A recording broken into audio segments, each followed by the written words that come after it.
இயேசுவில் பிரியமான சகோதர சகோதரிகளே, இந்த நள்ளிரவு வேளையில் உங்கள் ஒவ்வொருவருக்கும் என் இதயம் நிறைந்த கிறிஸ்து பிறப்பின் பெருவிழா நல்வாழ்த்துக்களை மகிழ்ச்சியோடு தெரிவித்துக் கொள்கின்றேன். உன்னதங்களிலே கடவுளுக்கு மாட்சி உண்டாகுக, உலகினிலே அவர் தயவு பெற்றவருக்கு அமைதியும் உண்டாகுக என்று வானதுதன் வாழ்த்தினார். அவரோடு சேர்ந்து நானும் உங்கள் ஒவ்வொருவருக்கும் அமைதியும் சந்தோஷமும் கிடைக்க வாழ்த்துகிறேன். மனித நேயம் மண்ணில் வளர மனுவாய் தோன்றிய மாபரனே உம்மை வாழ்த்துகின்றேன். இறைவன் அருள் என்ற ஆடை கொடுத்து, அன்பென்ற துணை கொடுத்து, வளம் என்ற நிலம் கொடுத்து, வாழ்விற்கு கனி கொடுத்து, இன்பமாய் வாழ்வதற்கு ஏதேன் தோட்டத்தை கொடுத்து மனிதனை வாழ வைத்தார். ஆனால் மனிதனோ அருள் என்ற ஆடை வேண்டாம், அன்பென்ற துணை வேண்டாம், நீ சொல்லுகின்ற எதுவுமே எனக்கு வேண்டாம், நான் விரும்புகின்றபடி நான் வாழுகின்ற மனநிலை போதும் என்று சொல்லி கடவுள் கொடுத்த வார்த்தையை மீறி பேராசை கொண்டு வாழ நினைத்ததால் கடவுள் கொடுத்த அருளை இழக்கின்றான். இழந்து போன அருளை இறைவன் மீட்க விரும்பியே தன் மகனை அனுப்புவதாக வாக்குறுதி கொடுத்தார். அவ்வாறு வாக்குறுதி கொடுத்து தன் மகனை அனுப்பிய அந்த நாளைத்தான் நாம் கிறிஸ்து பிறப்பு பெருவிழாவாக கொண்டாடி கொண்டிருக்கின்றோம். அவர் இந்த உலகத்திலே பிறந்து தந்தையாம் இறைவனின் அன்பை தன்னோடு வாழ்ந்த சக மனிதர்களுக்கு அவர் பகிர்ந்து வாழ்ந்து மீண்டும் மீண்டும் மனிதர்கள் தாங்கள் பெற்ற அருளை தொலைத்த போது அவர்களை மீட்பதற்காக தன் அன்பு மகனையே பலியாக்கினார், பகிர்ந்து கொண்டார் என்பதைத்தான் நாம் நினைவு கூறுகின்றோம். தன் மகனை பகிர்ந்து கொண்டதுதான் அன்பின் உச்சமாக கருதப்படுகின்றது. அன்பிற்குரியவர்களே, இம்மனிதர்கள் பாவம் செய்து அருள் இழந்தார்கள், மகனை அனுப்பினேன். மீண்டும் பாவம் செய்தார்கள், அவர்களை மீட்பதற்காக என் மகனையே கல்வாரி மலையிலே பலியாக்கினேன், பலியாக ஒப்புக் கொடுத்தேன். அவர்கள் மீண்டும் சரியாக வாழ்வார்கள் என்று நினைத்திருந்தாலும் அவர்கள் மீண்டும் பாவத்திலே தான் விழுந்து கிடக்க ஆசைப்படுகின்றார்கள். எனவே மீண்டும் மீண்டும் மகனை அனுப்புவேன் என்ற இறைவனின் வார்த்தைக்கேற்ப அவருடைய இரண்டாவது வருகைக்காக நாம் தயாரிப்பதுதான் இந்த கிறிஸ்து பிறப்பு பெருவிழாவின் உண்மையான நோக்கமாகும். அன்பிற்குரியவர்களே, அதாவது வாரும் ஆண்டவரே, இமானுவேலே என்று நாம் வரவேற்பதே இந்த கிறிஸ்து பிறப்பு பெருவிழா என்பது. கிறிஸ்து மனித நிலையில் வாழ்ந்து சக மனிதர்களுக்கு தன் வாழ்க்கையை அவர்கள் தேவையை அறிந்து உதவிகள் செய்து உண்மையான மனிதாபிமானத்தோடு உண்மையான மனித நேயத்தோடு வாழ்ந்து காட்டிய இயேசுவின் வாழ்க்கையை நம்முடைய வாழ்க்கையாக வாழ்ந்து காட்டுவதே உண்மையான கிறிஸ்துமஸ் பெருவிழாவா. இன்று பலரிடம் கிறிஸ்துமஸ் என்றால் உங்கள் மனதிற்கு வருவது என்ன என்று ஒரு கேள்வியை கேட்டு பாருங்கள். ஏன், நான் உங்களை கேட்கின்றேன், உங்கள் மனதில் கிறிஸ்துமஸ் என்றவுடன் தோன்றுவது என்ன? முதலில் பலரும் சொல்லுகின்ற செய்திகள் இதுதான். ஃபாதர், கிறிஸ்துமஸுக்கு புது துணிமணிகள் வாங்க வேண்டும் ஃபாதர், வீட்டுல பலகாரம் செய்யணும், குறிப்பா கேக்கு செய்யணும், பிளம் கேக்கு செய்யணும், எல்லா நண்பர்களுக்கும் அண்டை வீட்டாருக்கும் கொண்டு போய் கொடுத்து கிறிஸ்துமஸ் கொண்டாடுறோம்னு சொல்லணும். அத பலகாரம் செய்ய வேண்டும், கேக்கு செய்ய வேண்டும், வீட்டுக்கு வெள்ளை அடிக்க வேண்டும், சுத்தமாக வைத்திருக்க வேண்டும், பெரிய ஸ்டார் வாங்கி கட்டி தொங்க விட்டு இதை நான் அறிவிக்க வேண்டும். இன்னும் சிறப்பாக எங்கள் வீட்டிற்குள் முடிந்த அளவுக்கு ஒரு குடில் செய்து அந்த கிறிஸ்துமஸ் விழாவை கொண்டாட வேண்டும் என்று சொல்லி அவர்கள் பலரும் பல கருத்துக்களை சொல்வார்கள். நாம் கூட அப்படித்தான் சொல்லிக் கொண்டிருப்போம். இதுதான் உண்மையான கிறிஸ்து பிறப்பு பெருவிழாவா? அன்பிற்குரியவர்களே, இதுதான் கிறிஸ்துமஸ் விழாவை கொண்டாடுவது நோக்கமா என்று ஒரு கேள்வியை கேட்டு பார்க்கலாமே. அன்பிற்குரியவர்களே, இவைகள் எல்லாம், நான் சொன்ன எல்லாமே ஒன்றே ஒன்றை மையப்படுத்தி நடக்கின்ற காரியங்கள். அந்த ஒன்று இல்லையே இவை அனைத்துமே இல்லை. இவை அனைத்தும் இன்றைய காலகட்டத்தில் வணிக வியாபார ரீதியிலே நடந்து கொண்டிருக்கிறது. பெரும்பாலும் கிறிஸ்துமஸ் ஷாப்பிங் போக வேண்டும் என்று சொல்லி நாம் சென்று ஏராளமாக செலவழித்து விட்டு வருகிறோமே. இவைகள் தான் நமக்கு முக்கியமாக மனதிற்குள் வருவையாக இருக்கின்றது. அப்படியானால் அந்த முக்கியமான ஒன்று என்ன? அந்த முக்கியமான ஒன்றுதான் கிறிஸ்து மனிதரானார், கடவுள் மனிதரானார், நம்மிடையே குடிகொண்டார். கடவுள் நம்மை, இந்த உலகத்தை எந்த அளவுக்கு அன்பு செய்திருக்கிறார் என்று சொன்னால், தான் அன்பு செய்த அந்த ஒரே மகனை நம்மோடு பகிர்ந்து கொள்ளக்கூடிய அளவுக்கு கல்வாரி மலைகளை பலியாக்க துணிந்தாரே, அதுதான் ஆண்டவருடைய அன்பின் தன்மை முழுமையாக வெளிப்படுத்துவதை நாம் உணர்ந்து கொள்ளலாம். அன்பிற்குரியவர்களே, அந்த உண்மையான கிறிஸ்துமஸ் என்பது நமது அன்பை பிறரிடம் வெளிப்படுத்துவது, அதாவது மனித நேயத்தோடு வாழ்வதுதான் உண்மையான கிறிஸ்து பிறப்பு பெருவிழாவின் அர்த்தம். அன்பிற்குரியவர்களே, ஒரு 2-3 நாட்களுக்கு முன்னால் வாட்ஸ்அப்பில் ஒரு செய்தி ஒன்று பார்த்தேன். அதோடு புகைப்படத்தையும் பார்த்தேன். அந்த செய்தி போட்டிருந்தது என்ன என்று பார்க்கின்ற பொழுது, ஒரு சகோதரி கங்கை கொண்டான் பைபாஸ், அது நேர்வழி சாலை, அந்த வழியாக வந்து கொண்டிருக்கிறார். அவருக்கு எதிரே ஒரு நடுத்தர வயது ஆண் மகன் ஒருவர் ஒட்டு துணி உடம்பில் இல்லாமல் வந்து கொண்டிருக்கிறார். இவ்வாறு வந்து கொண்டிருக்கின்ற வேளையிலே அவருடைய உள்ளம் பதைக்கின்றது. அன்பிற்குரியவர்களே, அந்த நேர்வழி சாலையிலே, பைபாஸ் ரோட்டிலே பல மக்கள் கடந்து போயிருப்பார்கள். எத்தனையோ மக்கள் அவரை பார்த்து திட்டிவிட்டு போயிருந்திருக்கலாம், எத்தனையோ மக்கள் அவரை பார்த்து பரிதாபப்பட்டு இருக்கலாம், எத்தனையோ பேர் அவரை பார்த்து கண்களை மூடிக்கொண்டு கடந்து போயிருக்கலாம். ஆனால் ஒருவருக்கு கூட அவருடைய மானத்தை மறைக்க வேண்டும், அவர் ஏன் இப்படி போய்க் கொண்டிருக்கிறார் என்ற கேள்விகளுக்கு துணியவில்லை. தான் போனால் போதும் என்றுதான் கடந்து போனார்களே ஒழிய அவர் மீது அன்பை காட்ட நேரமில்லாமல் தான் பறந்து கொண்டிருக்கின்றார்கள் அல்லது உதாசீனப்படுத்திக் கொண்டு போய்கொண்டிருக்கின்றார்கள். அன்பிற்குரியவர்களே, ஆனால் இந்த சகோதரி மாத்திரம் நிற்கின்றார். தன்னிடமிருந்த ஒரு சால்வையை எடுத்து அவரை அவருடைய இடுப்பில் கட்டி விடுகின்றார்.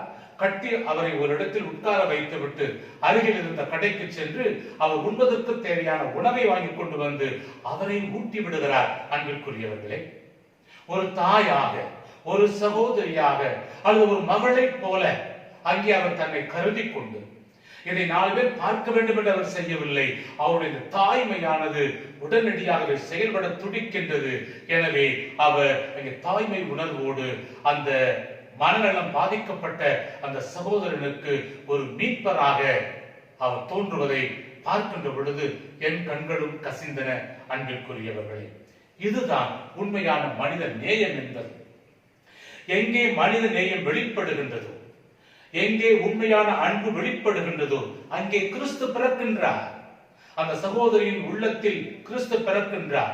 அவரை கிறிஸ்துவாக அவருக்கு தன்னை பகிர்ந்து கொடுப்பதை நாம் பார்க்கிறோம். அன்பிற்குரியவர்களே, இழந்து போன அருளை, இழந்து போன மானத்தை மீட்க உதவுகின்ற மீட்பராக அவர் வருகின்ற பொழுது, நாமும் மாறுகின்ற பொழுது கிறிஸ்துவாக உருவெடுக்கிறோம் என்பதை மறந்துவிட வேண்டாம். ஆக கிறிஸ்துமஸ் விழா வருடம் வருடம் வருகிறது. அன்பிற்குரியவர்களே, இது வழக்கம்போல கொண்டாடுகின்றோம் என்று இல்லாமல் அதற்கு ஒரு அர்த்தத்தை கொடுத்து நாம் வாழுகின்ற பொழுது உண்மையான கிறிஸ்துவின் சீடர்களாக நாம் மாறிவிடுவோம் என்பதுதான் இந்த விழா நமக்கு சுட்டி காட்டுகின்ற சிந்தனை. இன்றைய முதல் வாசகம் கிறிஸ்து பிறப்பதற்கு முன்னால் 8 நூற்றாண்டுகளுக்கு முன்னதாக எழுதப்பட்ட, கொடுக்கப்பட்ட இறை வாக்கு. வாக்களிக்கப்பட்ட அந்த நாடானது யூதா நாடு என்றும் இஸ்ராயேல் நாடு என்றும் 2ஆக பிளவுபட்டு போய் கிடக்கின்றது. அங்கே ஒற்றுமை இல்லை, சந்தோஷம் இல்லை, சமாதானம் இல்லை, பிளவு. இந்த வேளையிலே அசரிய மன்னன் படையெடுத்து வந்து அவர்களை பிடித்துக் கொண்டு போகிறான். அங்கே நிம்மதி இல்லை, அங்கே மகிழ்ச்சி இல்லை, அங்கே கவலைதான் ஓடிக்கொண்டிருக்கின்றது. நிம்மதியற்ற ஒரு வாழ்க்கை, அடிமை வாழ்க்கையாக இருக்கிறது. ஆண்டுகள் ஓடிக்கொண்டிருக்கின்றது, அடிமை வாழ்வு போய்க் கொண்டிருக்கின்றது. இந்த வேளையிலே அசரிய மன்னன் இறந்து போகிறான். வேறொரு மன்னன் வருவதற்கு முன்னதாகவே இறைவாக்கினர் எசாயா ஒரு இறைவாக்கை கொடுக்கின்றார். அதுதான் இன்றைய முதல் வாசகமாக அமைகின்றது. காரிருளில் வாழ்ந்து வந்த மக்கள் பேரொளியை கண்டார்கள், சாவின் நிழல் சூழ்ந்துள்ள நாட்டில் குடியிருப்போர் மேல் சுடர் ஒளி உதித்துள்ளது என்கிறார். அங்கே வாழ்ந்தவர்கள் அமைதி இல்லாமல் செத்தவர்களைப் போல வாழ்ந்து கொண்டிருந்தார்கள். உணர்வு இல்லாமல், உணர்ச்சி இல்லாமல் ஒடுக்கப்பட்டவர்களாக வாழ்ந்து கொண்டிருக்கின்றார்கள். விடுதலை கிடைக்குமா என்று ஏங்கிக் கொண்டிருக்கின்றார்கள். எனவேதான் அப்பேற்பட்ட மக்களுக்கு இறைவாக்கினர் எசாயா நற்செய்தியாக கொடுக்கின்றார். உங்களை மீட்பதற்காக ஒரு குழந்தை ஒன்று கொடுக்கப்பட்டிருக்கிறது. ஒரு குழந்தை நமக்கு பிறந்துள்ளார். ஒரு ஆண் மகவு நமக்கு தரப்பட்டுள்ளார். ஆட்சி பொறுப்பு அவர் தோள் மேல் இருக்கும் என்கின்றார். அவருக்கு பல்வேறு பெயர்களை அவர் கொடுப்பதை நாம் இந்த இறைவாக்கு நூலின் இறுதிகளை நாம் பார்க்கின்றோம். இந்த இரண்டாவது வாசகமானது மெய்ப்பு பணி நூல் என்று அழைக்கப்படுகின்ற அந்த நூலில் இருந்து எடுக்கப்பட்டிருக்கின்றது. ஒருவேளை அதாவது திருத்தூதர் பவுல் தீத்து என்ற தன் சீடர் மூலமாக கொடுக்கின்ற செய்தியாக எவ்வாறு அந்த கிறிஸ்தவர்கள் வாழ வேண்டும் என்ற ஒரு படிப்பினையை அவர் கொடுக்கின்றார். அவர் கொடுக்கின்ற செய்தி இதுதான். கிறிஸ்துவின் மாட்சி வெளிப்படுகின்ற வேளையில் நம்மை எல்லா நெறிகேடுகளில் இருந்தும் மீட்டு நற்செயல்களில் ஆர்வம் உள்ள தமக்குரிய மக்களை தூய்மைப்படுத்த விரும்பினார் எனவும், எனவே நாம் இறைப்பற்றின்மையையும் உலக சார்ந்த தீய நாட்டங்களையும் விட்டு விலகியவர்களாய் நமக்கு நாமே கட்டுப்பாடு விதித்துக் கொண்டு நேர்மையுடனும் இறைப்பற்றுடனும் வாழ வேண்டும், வாழ பயிற்சி பெற வேண்டும் என்ற ஒரு செய்தியினை கொடுப்பதை நாம் பார்க்கின்றோம். இந்த நற்செய்தி நாம் ஒவ்வொரு வருடமும் கேட்டுக்கொண்டிருக்கலாம், சிந்தித்துக் கொண்டிருக்கலாம். அது கொடுக்கின்ற செய்தி இதுதான். நம்மை மீட்க வருகின்ற கிறிஸ்து பிறந்து விட்டார். அவர் எங்கே பிறந்திருக்கின்றார், அந்த செய்தி யாருக்கு கொடுக்கப்பட்டது, எப்படி அவரை கண்டுபிடித்துக் கொள்வது என்ற ஒரு செய்தியினைத்தான் வானதூதர் கொடுக்கின்றார் அங்கே இருந்த இடையர்களுக்கு. இருளிலே இடையர்கள் சாபக்காவல் காத்துக் கொண்டிருக்கின்றார்கள். திடீரென்று வானதூதர் வந்து நிற்கிறார். அவரை சுற்றி ஒரு ஒளி அங்கே பிரகாசமாக சுடர் விடுகின்றது. இந்த ஒளியை பார்த்த அந்த இடையர்கள் பயந்து போகிறார்கள். கிறிஸ்துவின் பிறப்பு அச்சத்தின் பிறப்பு அல்ல, அது மகிழ்ச்சியின் பிறப்பு. எனவே இடையர்களுக்கு முதலில் தைரியத்தை கொடுக்கின்றார் வானதூதர். அஞ்சாதீர்கள் என்று அவர்களை திடப்படுத்திய பிறகுதான் அவர் கூறுகின்றார், உங்களுக்கெல்லாம் மகிழ்ச்சியூட்டும் நற்செய்தியை உங்களுக்கு கொடுக்க வந்திருக்கின்றேன் என்று கூறுகின்றார். என்ன அந்த நற்செய்தி? இடையர்களுக்கு மகிழ்ச்சியை கொடுக்கக்கூடிய நற்செய்தி என்ன? ஒருவேளை இந்த இடையர்களும் ஒரு கஷ்டமான துன்பமான வாழ்க்கை வாழ்ந்து கொண்டிருக்கலாம். சமுதாயத்தில், பொருளாதாரத்தில், சமூகத்தில், ஆன்மீகத்தில் ஒரு அடிமைகளைப் போல இருளில் வாழ்ந்த வாழ்க்கை வாழ்ந்திருக்கலாம். எனவே அவர்களுக்கு கொடுக்கின்றார், மெசியா என்னும் மீட்பர் உங்களுக்காக பிறந்திருக்கின்றார். அந்த குழந்தை உங்களுக்கு ஒரு புதிய வாழ்வை கொடுக்க இருக்கின்றது. அந்த குழந்தையை தீவன தொட்டிகளை பொதித்து வைத்திருப்பதை நீங்கள் பார்த்துக் கொள்ளலாம். இதுவே உங்களுக்கு கொடுக்கப்பட்ட அடையாளம் என்று அவர் கூறுவதை நாம் பார்க்கிறோம். இந்த செய்தியை கேட்டவுடனேயே மகிழ்ச்சி நிரம்பியவர்களாய் அந்த இடையர்கள் அந்த குழந்தை இயேசுவை பார்க்க போவதை நாம் பார்க்கிறோம். அன்பிற்குரியவர்களே, இந்த விழா நமக்கு கொடுக்கின்ற பாடம், படிப்பினை, செய்தி என்ன? கிறிஸ்து பிறப்பு விழாவினை கொண்டாடுகின்ற நம் மத்தியில் இருளில் வாழுகின்ற, பாவத்தில் வாழுகின்ற, அடிமைத்தனத்தில் வாழுகின்ற, அறியாமையில் வாழுகின்ற, ஏழ்மையில் வாழுகின்ற, ஏன் அந்த சகோதரனை போல மனநலம் பாதித்து வாழுகின்ற, பல்வேறு நிலையில் இருக்கின்ற ஒவ்வொரு மக்களுக்கும் நாம் ஒளியாக மாற வேண்டும், வழிகாட்டுகின்றவர்களாக மாற வேண்டும்.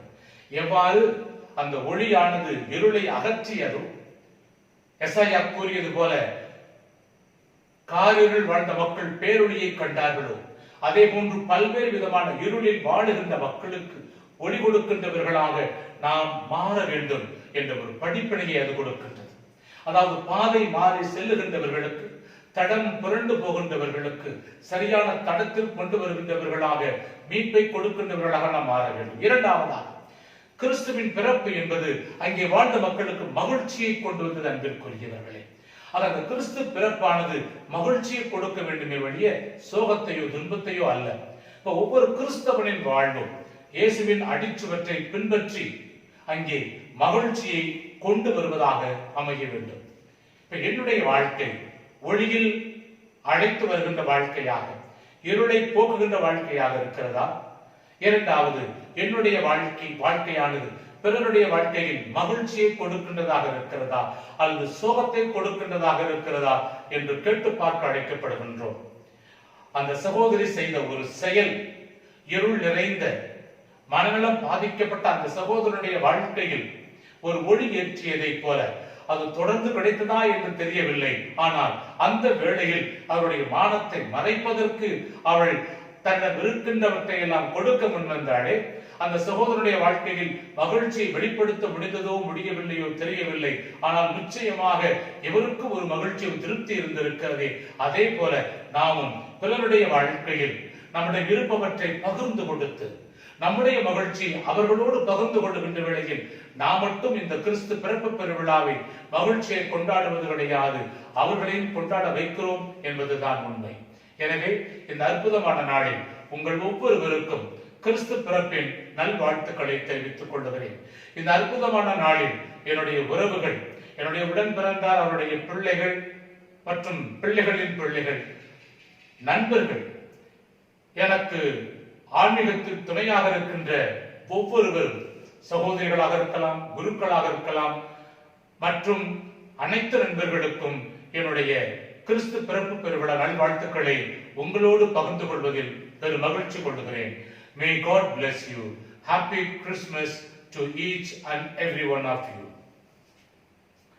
சின்ன பாலன் இயேசுவே உந்தன் வருகையில் எந்தன் உள்ள மகிழுமே எந்த நாடுமே. சின்ன பாலன் இயேசுவே உந்தன் வருகையில் எந்தன் உள்ள மகிழுமே எந்த நாடுமே. ஆடிடுவேன் பாடிடுவேன் கொண்டாடிடுவேன், ஆர்வத்தோடு உம்மையை நான் வரவேற்றிடுவேன். ஆடிடுவேன் பாடிடுவேன் கொண்டாடிடுவேன், பாலகனாய் எம் மத்தியில் பிறந்திருப்பதால். Happy happy Christmas, happy happy Christmas, happy happy Christmas, happy Christmas, happy happy Christmas, happy happy Christmas, happy happy Christmas, happy Christmas. Once again, happy Christmas to you all. May God bless you.